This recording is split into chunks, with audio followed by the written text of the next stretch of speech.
They were rich, they were brilliant. But just beneath the polished surface of these two gifted young men lurked a compulsion and obsession that in 1924 shocked the nation. Join us as we go in search of history to investigate born killers, Leopold and Loeb.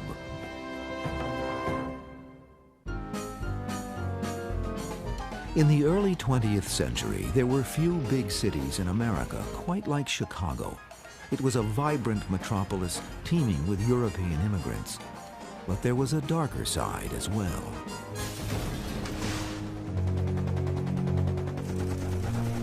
It was a place where tough-minded men fought tooth and nail for prominence in commerce and industry, and where gangsters like Al Capone still used violence as a calling card and business practice. It was then, and remains to this day, a city of neighborhoods. Some were more prestigious than others. In the early 1900s, few were more exclusive than the Kenwood district on the city's south side. Here, families lived in huge brick and stone mansions, raising children who were accustomed to the finer things in life.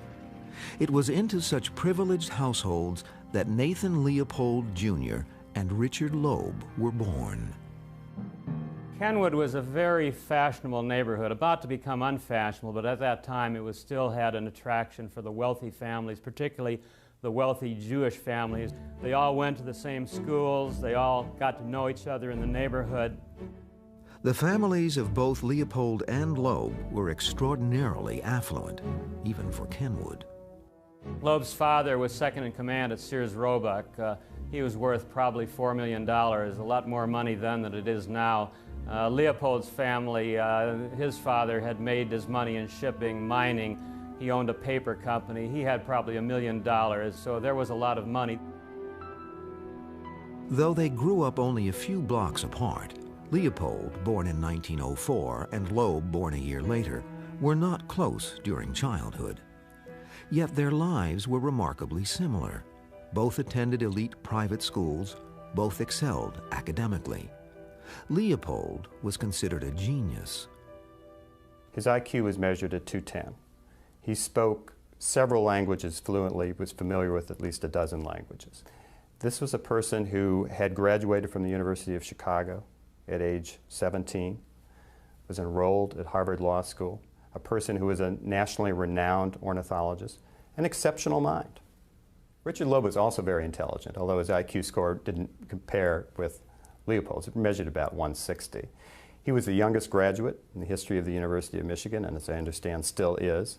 A very bright individual, but someone who was less drawn to intellectual pursuit and more drawn to athletics, more drawn to liquor, gambling, chasing women. While in school, Leopold became a highly regarded ornithologist, and in this rarely seen film, Leopold and a group of young researchers confirm the existence of an unusual species of bird. I took bird classes from Nathan Leopold in Jackson Park.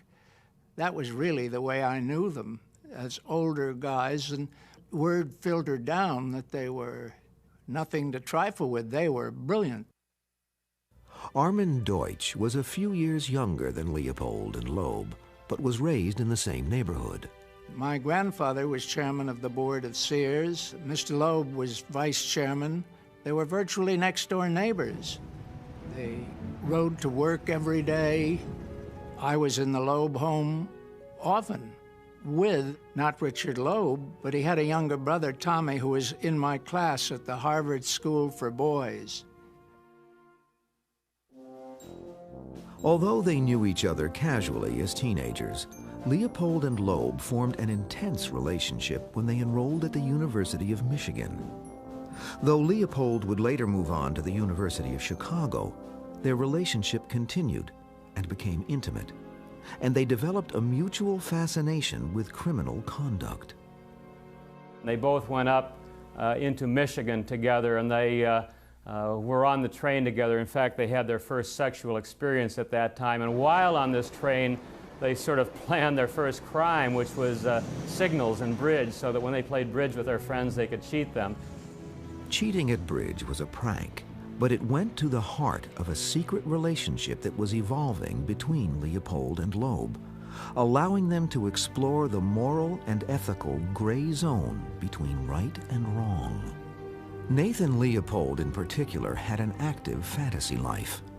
He secretly longed for a relationship that would transcend moral conventions.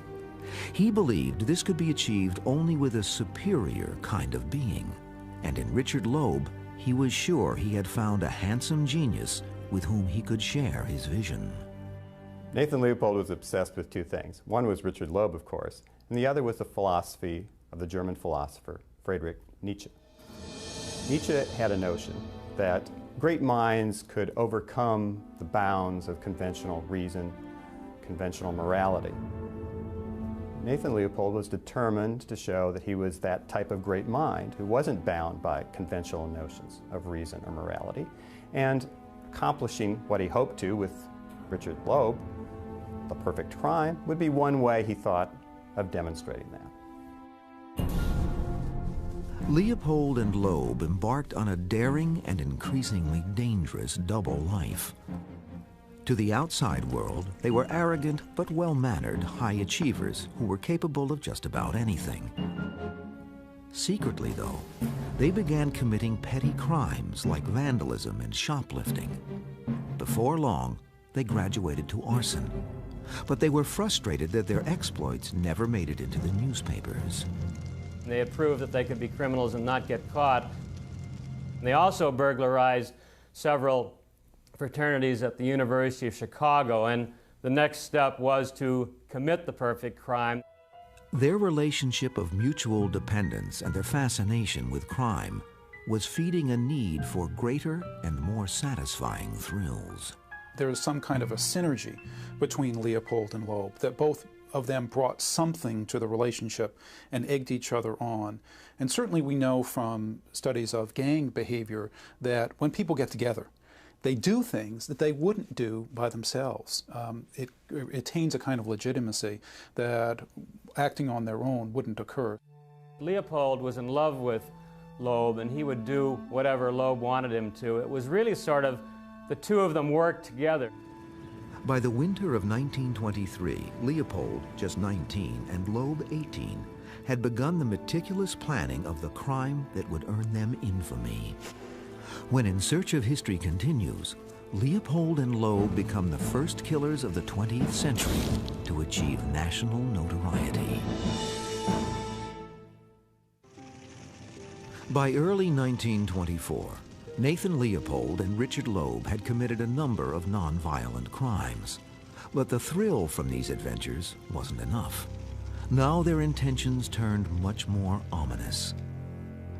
Leopold and Loeb made exhaustive plans for committing a perfect crime. They concocted a scheme that they considered foolproof. They would kidnap a rich boy from the neighborhood, murder him, and extort money from the dead boy's parents. Almost 6 months of planning went into this crime. They adopted aliases, they opened fictitious bank accounts, they went to a rental car agency to do a trial run of a rental car that they planned to use on the day of the murder. They discussed all of the aspects of the crime in inordinate detail. How the ransom note should be written, who it should be addressed to, in what way. It was a very elaborate scheme. There was no shortage of potential victims in Leopold and Loeb's affluent South Side Chicago neighborhood of Kenwood. They considered numerous possibilities, even Loeb's younger brother, Tommy, though they soon decided that killing a sibling would bring too much attention their way. On the afternoon of May 21st, 1924, Leopold and Loeb drove their rented car over to the Harvard School for Boys, where Leopold himself had been educated, and waited for a victim to present himself. Whichever one of their victims they had selected would have accepted a lift home from older boys who they all knew. Life was so different and so benign, and any kind of crime was very rare indeed. so no one would have refused this convenient ride, though it was only a few blocks. Armin Deutsch knew Leopold and Loeb. His parents later told him that he was one of their potential victims. I followed the same route walking home from school every day. They knew it. They had followed me and all the backup candidates. The only reason that I was saved is because that day I had a dentist appointment. Deutsch was picked up by his grandfather's chauffeur outside the school that day and thus saved from an untimely death. Having decided to pick a victim at random, Leopold and Loeb were utterly indifferent over exactly which innocent boy they were going to murder that day. For several hours before the actual kidnapping, Leopold and Loeb were wandering around the neighborhood, both out and inside their car, looking for a particular victim. You know, they saw one boy here, but then he disappeared, another boy there, and he disappeared. And then all of a sudden, Bobby Franks, who had been umpiring a baseball game, decided to walk home south on Ellis. 14-year-old Bobby Franks lived down the street from Richard Loeb and had played tennis at the Loeb residence.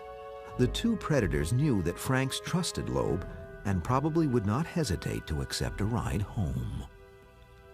Leopold and Loeb turned their car around and waited until there were no other pedestrians in the area. When it seemed clear of witnesses, they offered Franks a ride. Once Bobby Franks was inside the car, the two killers wasted little time. One of them, precisely which one is still unknown, struck Franks in the head repeatedly with a chisel, then stuffed a rag in the boy's mouth. Though no one knows exactly when he died, Franks struggled for only a few minutes. They headed south towards the Indiana-Illinois state line, where they planned to dispose of the body. They didn't want to dispose of the body until it was dark. The murder had been committed around 5:30. They had several hours to kill. With the dead body of Bobby Franks wrapped in a robe on the floor of the back seat, Leopold and Loeb stopped for hot dogs and root beer. They sat in the car, ate dinner, and waited. When the cover of night finally came, they drove on to the marshlands near Wolf Lake in Hammond, Indiana. Nathan Leopold would later recall how they disposed of the body.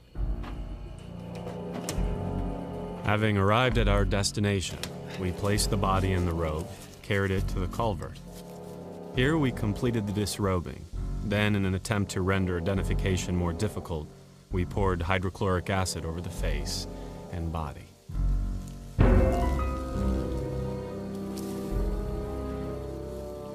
Having disposed of the body, Leopold and Loeb headed back towards their homes. They stopped along the way, first to call the parents to let them know they'd be a little late. Secondly, to call the parents of Bobby Franks. I spoke to Mrs. Franks and told her that my name was George Johnson, that her boy had been kidnapped but was safe, and that further instructions would follow. The Franks family waited in vain for further instructions, then finally contacted the police a few hours later. Meanwhile, the two conspirators mailed their ransom note, then drove home, where they burned Bobby Franks' clothes and cleaned up the bloodstains in the rental car with soap and water. But the perfect crime these two diabolical young men had planned and committed was not so perfect. It would soon begin to unravel as a vital piece of evidence would be found at the crime scene. Evidence that, as we continue in search of history, would identify Leopold and Loeb as the chief suspects.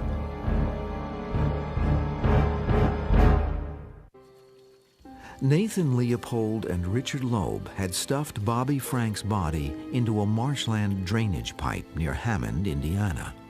A short time later, the Franks family received a call informing them that their son had been kidnapped. 4 hours after that, the Franks family contacted the police, who began pursuing the unknown kidnapper. Just after 9 a.m. in Hammond, Indiana, a local mill worker happened upon the body. The naked corpse, the age of the victim, and the prominence of the Franks family catapulted the kidnap murder to front-page news. The Chicago police immediately launched the largest manhunt in city history. The police were running all over the place trying to pick up every clue they could. There were rewards promised.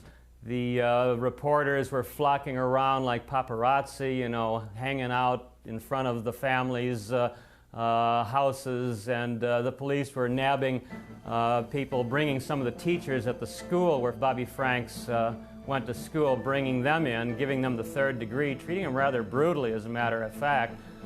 An exhilarated Leopold and Loeb finally had the notoriety they felt they deserved, albeit anonymously. Leopold was content to go about his schedule as quietly as possible. But Loeb was drawn to the police investigation as if by a magnet. He talked to anybody who would listen, offering theories about who might have done it, even going so far as to tell newspaper reporters, "If I were going to murder anybody, I would murder just such a cocky little son of a bitch as Bobby Franks." The first break in the case came just a few days later. Police recovered a pair of eyeglasses at the crime scene, glasses that had a unique hinge. There were only 3 such pairs of glasses in Chicago. 2 of the owners had solid alibis. The third pair belonged to Nathan Leopold.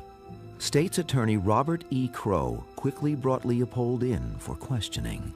When they were questioning Leopold, Leopold told them he had been out birding the week before, which he had been. You know, it was perfectly legitimate that he might have dropped the glasses there, so they asked him to demonstrate. So he put the glasses in his top pocket and tried to fall down on the rug, and the glasses didn't come out. He tried it again, the glasses didn't come out, and that was one of the things that sort of shook his alibi.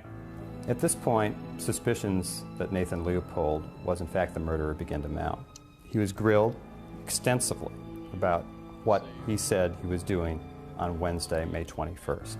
At that time, of course, Richard Loeb was also identified as a possible suspect and was picked up for questioning as well. He was grilled, and grilled extensively.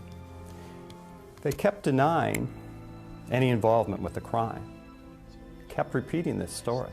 And I think some of the investigators at some point were beginning to believe it.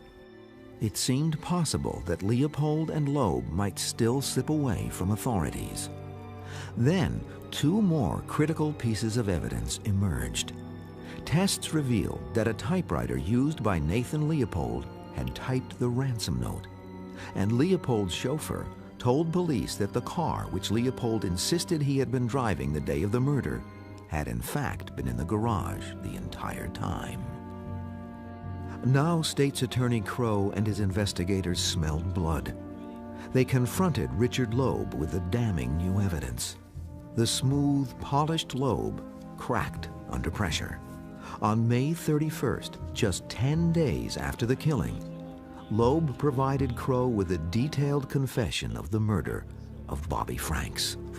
After Richard Loeb confessed, Robert Crow went back to Nathan Leopold and began to give him facts about the crime that Nathan Leopold knew only Richard Loeb knew. He knew, in fact, that his friend, who he thought would never, ever break down, had in fact confessed. His confession followed. Leopold and Loeb told police and psychiatrists, called alienists at the time, their story, casually recounting the explicit details of the murder.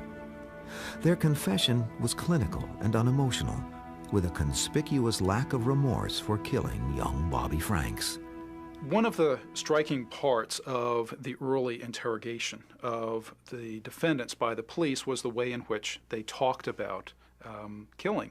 Leopold, I'm not sure if this was to the police or to one of the alienists, described killing in a very dispassionate and scientific kind of way. He described it as involving the same kind of emotions as pulling the wings off a butterfly. They were bound by a sexual relationship. They shared a belief that they were superior to the moral norm and they were convinced that they would never be caught. But when they finally confessed, the killers, who saw themselves as supermen, revealed themselves to be extraordinarily human. Leopold pointed the finger at Loeb, saying he was the killer. Loeb said Leopold did it. In the end, it didn't matter who was responsible for the death blow. Both Leopold and Loeb were charged in America's first thrill killing. We don't know which of the two actually wielded the blow, but we do know that the two of them together killed that boy. For all purposes, they were both equally guilty under the law, and maybe for that reason the police, the state's attorney, didn't push that too much. At 6 a.m. on May 31st, 1924, Robert Crowe came before the press. "I have a hanging case," he said. The state of Illinois would seek the death penalty. The news that two wealthy teenagers had been arrested for killing Bobby Franks made the case even more sensational. While the public called for blood, newspapers around the country and the world led with the astonishing story of Leopold and Loeb's confession.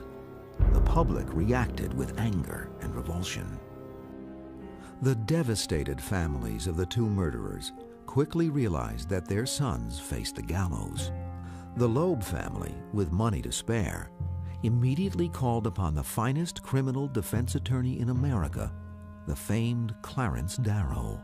People are learning. He was 67 years at the time, a little bit weary from having fought the good fight over the last 3 or 4 decades as the preeminent defense attorney, the fighter for the rights of the poor. And all of a sudden this wealthy family comes along and asks him to defend their children, and what was going to be a rather ugly defense since they had already pleaded guilty.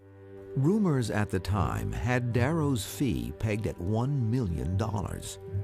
The families of Leopold and Loeb were accused of trying to buy their sons' lives. But Darrow, whose actual fee was closer to $100,000, was unconcerned by such talk. I think maybe, like a lot of defense attorneys, Darrow was drawn to something that he knew was going to be a big media circus. He thought it was thankless, but he reasoned he might strike a mighty blow against the death penalty, which caused him to accept the case. When the trial date was set for July 23, 1924, Darrow proclaimed, "While the state is trying Leopold and Loeb, I will try capital punishment." When In Search of History continues, Clarence Darrow stuns the world with a plea for Leopold and Loeb and delivers this century's most eloquent courtroom argument.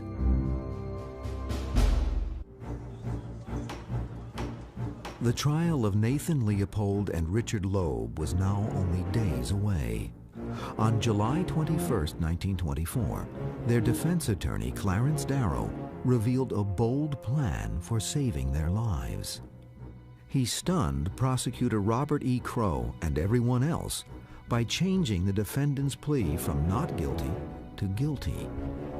The maneuver meant that the boys' fates were not in the hands of a jury, but at the discretion of a single man, the Chief Justice of the Cook County Criminal Court, John R. Caverly.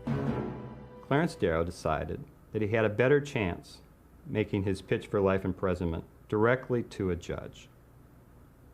Rather than having the responsibility divided among 12, focus it on one. It's easier for 12 to say, as Clarence Darrow said, off with them. And in Judge Caverly, Clarence Darrow knew he had what he thought was a kindly and discerning judge. Judge Caverly actually was born in England but came to the United States when he was about 6 years old. He did not have wealthy parents, unlike the people in the case. He had to work his way through school, worked in the steel mills, as a matter of fact, carrying buckets of water. So you might say, he was totally different from these boys that were being brought before him. The trial of the two teenage thrill killers who had committed what was now called the crime of the century began 2 days later on July 23, 1924. Public interest in the case was overwhelming. Thousands clamored to get into a courtroom that would hold barely 300.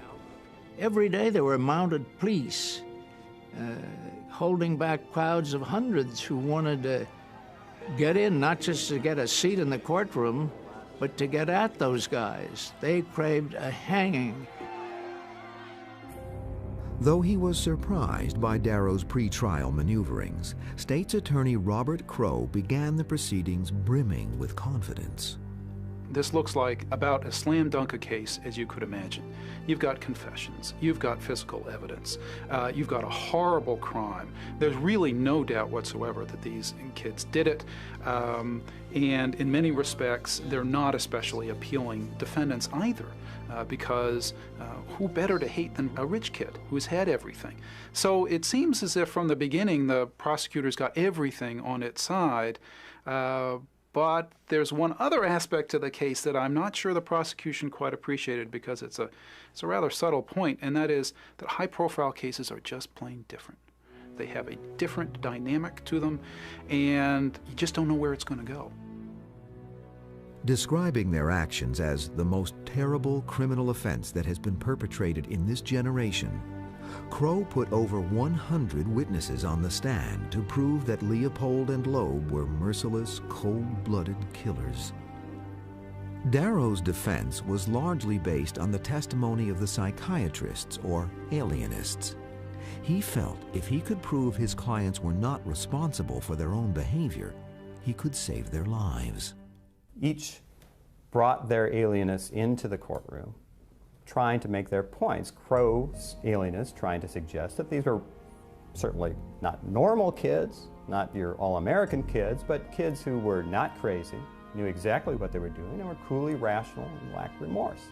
Darrow's alienists, on the other hand, were trying to show that Leopold and Loeb were not normal kids. These were kids who had unusual childhoods, unusual obsessions. With illustrations published during the trial, newspapers tried to explain the killer's psychology and the notion of diminished capacity, the idea that Leopold and Loeb were not responsible for their actions. Newspaper publisher William Randolph Hearst even offered the father of psychiatry, Sigmund Freud, an undisclosed amount of money to come to Chicago and provide blow-by-blow details of the psyches of the unrepentant killers. Freud declined Hearst's offer, citing reasons of health. Leopold and Loeb's behavior, judgment, and reasoning were debated in court.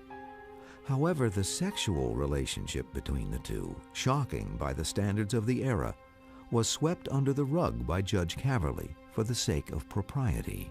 In 1924, homosexuality was not as openly discussed as it is today. Today, you'd probably find that aspect of the trial highlighted on your evening news shows. In 1924, on the other hand, this testimony was given in whispered tones, with women excluded from the courtroom, and reporters, to the extent they could be, shooed away so that they couldn't understand what was being said by the witness. On August 21st, the prosecution presented its summation. The gentleman whose profession it is to protect murder in Cook County is how State's Attorney Crowe described his opponent, Clarence Darrow. He then implored Judge Caverly to send Leopold and Loeb to the gallows. Society can endure, the law can endure, and criminals can escape. But if a court such as this court should say that he believes in the doctrine of Darrow, that you ought not to hang when the laws say you should, a greater blow has been struck to our institutions than by 100, yes, 1,000 murders. As word spread that Darrow was to deliver his closing argument, seats in the sweltering courtroom were almost impossible to obtain. Those who made it inside were not disappointed. Darrow's speech was an epic denunciation of capital punishment that spanned 2 days and nearly 12 hours. I have heard in the last 6 weeks nothing but the cry for blood. I have heard from the office of the state's attorney only ugly hate. I have seen a court urged to the point of threats to hang 2 boys in the face of science, in the face of philosophy, in the face of humanity, in the face of experience, in the face of all the better and more humane thought of the age. The number of people there and knowing that the entire public was watching. And really the greatest pressure of all, which is the greatest pressure that any attorney can face, is knowing that on his words hangs the fate of his clients, of these two young men. They may die, depending on what he has to say. We are told that they planned. Well, what does that mean? A maniac plans, an idiot plans, an animal plans, any brain that functions may plan. But their plans were the diseased plans of the diseased mind. Clarence Darrow was a spellbinder. And, he quoted Omer Khayyam, he quoted Haussmann, he quoted Nietzsche in trying to prove these boys not innocent, but to mitigate some of the sentence. Your Honor stands between the past and the future. I am pleading for the future. I am pleading for a time when hatred and cruelty will not control the hearts of men, when we can learn by reason and judgment and understanding and faith that all life is worth saving, and that mercy is the highest attribute of man. In the end, Clarence Darrow, as he finally took his seat after his 11-plus hour summation, left Judge Caverly on the bench with tears streaming down his cheeks.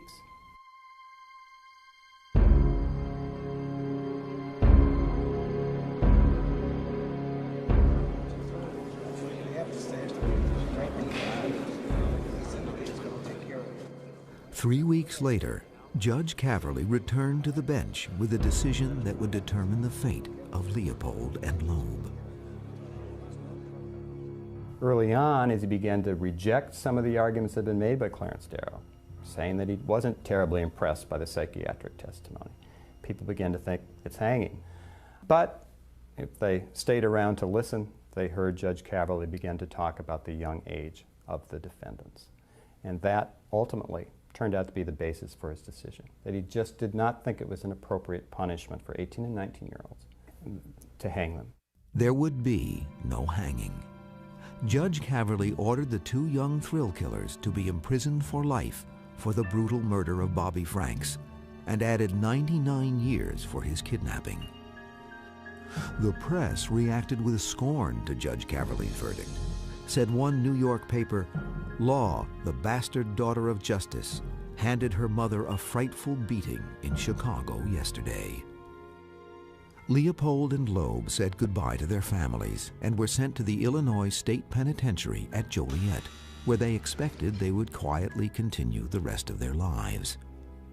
But their strange, twisted saga still had some unexpected turns when In Search of History continues.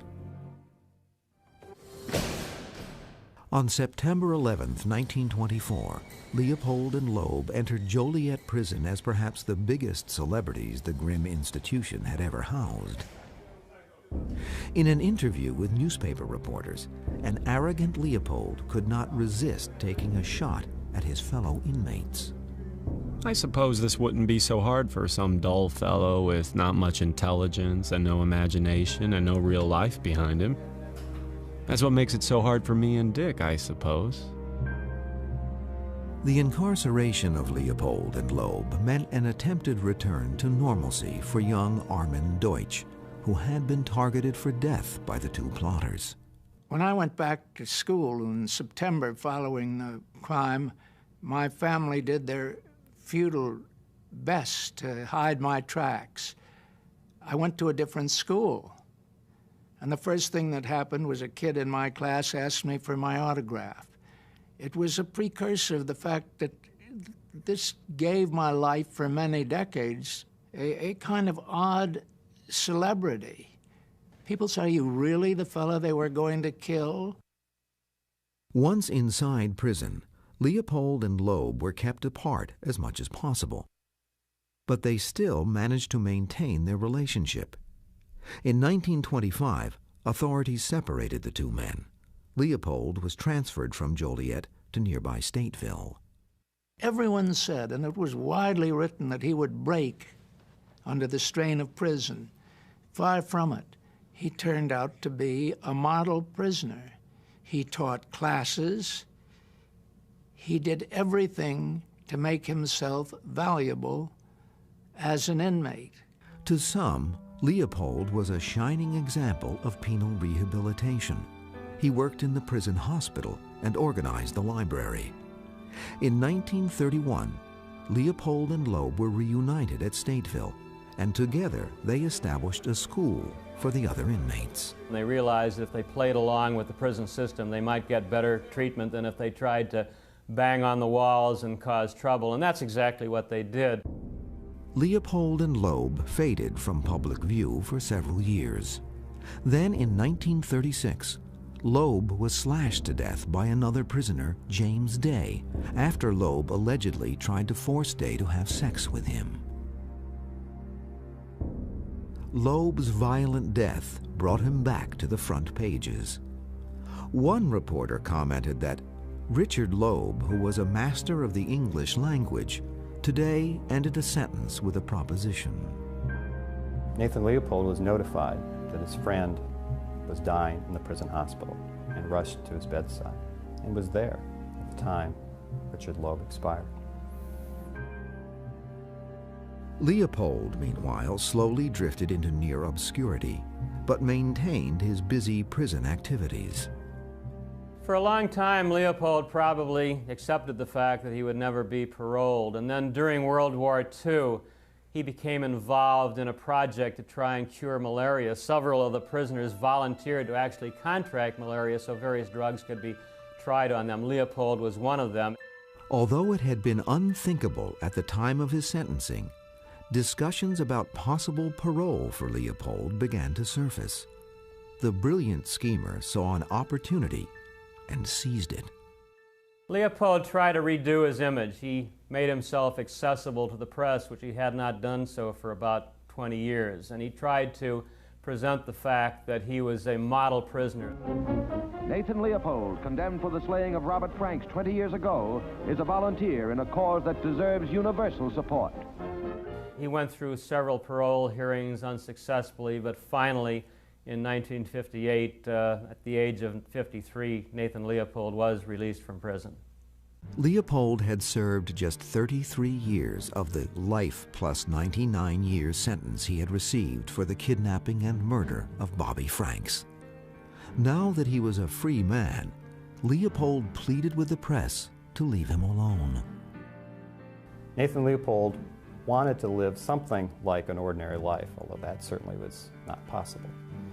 He went to Puerto Rico, where a job had been arranged for him, and began work in a mission and lived a rather worthwhile life. In many ways, I think you can look at this case as many sort of stories, but certainly one of them is the story of redemption, that Nathan Leopold showed that he could still provide something to others, even after the terrible act that he committed that May Day in 1924. I saw him going to Puerto Rico and continuing his good work, and that's where he would be. Later I learned that that was not true. He could travel as he wished. I understand he went to Chicago and visited family members and so on, and that rather embittered me because no family member of Bobby Franks' family ever had a joyous moment in their life again. The Leopold and Loeb case was the defining moment in the lives of all of its participants. Clarence Darrow enjoyed international fame after defending the two murderers. A year later, he was back in the news as defense attorney in the landmark Scopes monkey trial. State's Attorney Robert Crow's career later took a downturn, and the fathers of Leopold, Loeb, and Bobby Franks all died before 5 years had passed. Some have speculated that in his old age, Leopold was haunted by his youthful actions. Leopold himself suggested this in an interview. The crime is definitely still the central part of my consciousness. Very often it occupies the forefront of my attention and I can think of nothing else. It was also argued that Leopold's good works later in life were a way of making up for his heinous crime and the lost years spent in prison. Leopold had his own interpretation. I have tried to figure out at what point in time the whole business has become worthwhile. By certain esoteric calculations of my own, I came to the conclusion that on September 15th, 1963, I reached the point where it all became worthwhile, that the joy of being a free man again equaled the grief of those 33 years. On August 30th, 1971, at the age of 66, the convicted killer died of a heart attack as a free man. But the notoriety of the case did not die with him. Historians and observers still struggle to understand the crime of the century. One of the reasons I think it was called the crime of the century was simply because they hadn't picked out their victim in advance.